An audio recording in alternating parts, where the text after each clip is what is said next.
Welcome back to Business Not as Usual.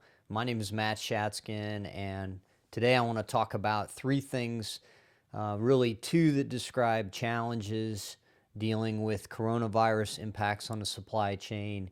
And then the third is a way we can begin looking at factors that are impacted and the interconnectedness of things. So the first is this idea of looking at this through complexity theory. And complexity theory begins with this idea of the differentiation between things that are complicated versus those that are complex. When things are complex, the relationships, the interdependencies are much more, they're much greater, there's a larger amount of them. They're really intertwined and intertwined. And so to try to reduce one part of the problem and look at that and kind of surgically try to optimize that is really pretty futile. We have to look at the relationship of things really en masse. And so it really becomes complex. And complexity theory surrounds the idea of the butterfly effect, or in this case, a bat that flaps its wings and then two things happen, and then based on each of those two things, three or four things happen, and then based on each of those three or four things happen, 50 things happen for each one. And so in the end, we have this really big mess of things that are intertwined, and half the problem is just trying to untangle things to define the problem in the first place.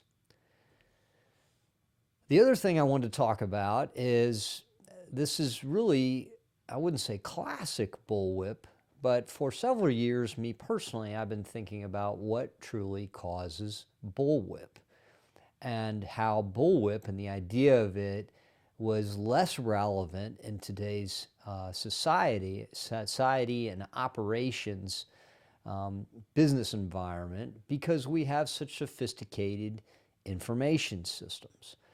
But just from a technical point of view, bullwhip has happened when we have a small change in downstream demand that ripples from downstream to upstream within the supply chain.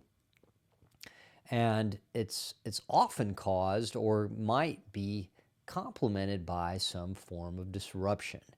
So let's just look at the current fascination with toilet paper, or the need for toilet paper.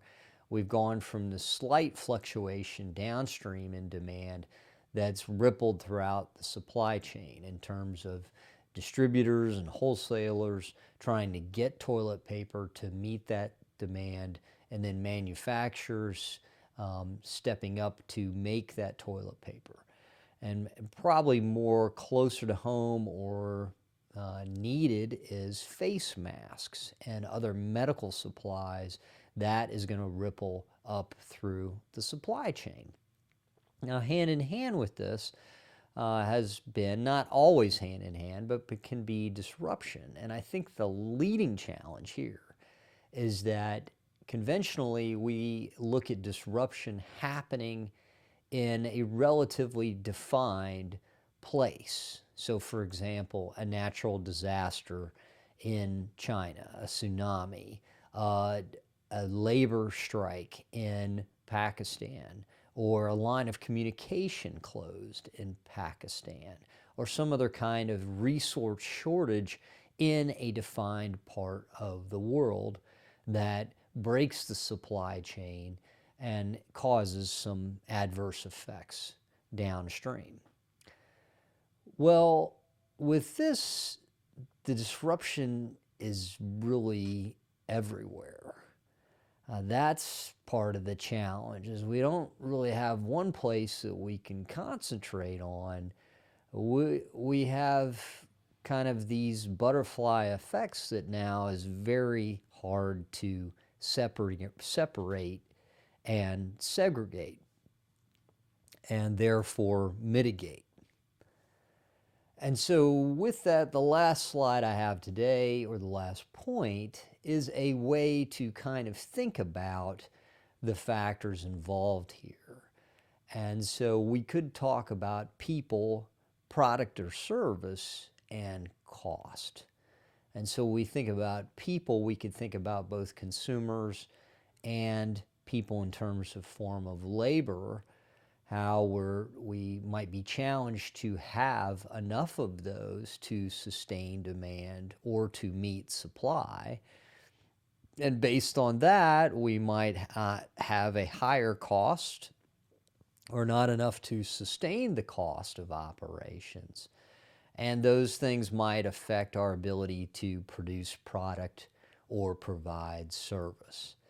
We quickly get into this chicken or the egg argument, which one caused the other one. But I think this kind of helps us start to untangle this mess of interconnected problems that we have.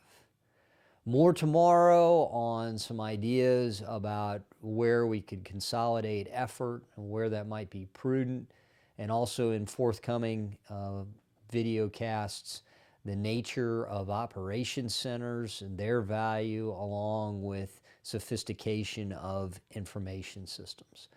As always, if you found this video helpful, please comment below, contribute to the discussion, subscribe, like the video, and do all those things really to share ideas, gain awareness, and help us collectively make sense of these impacts of the coronavirus on business as a whole and specifically the supply chain. Thank you.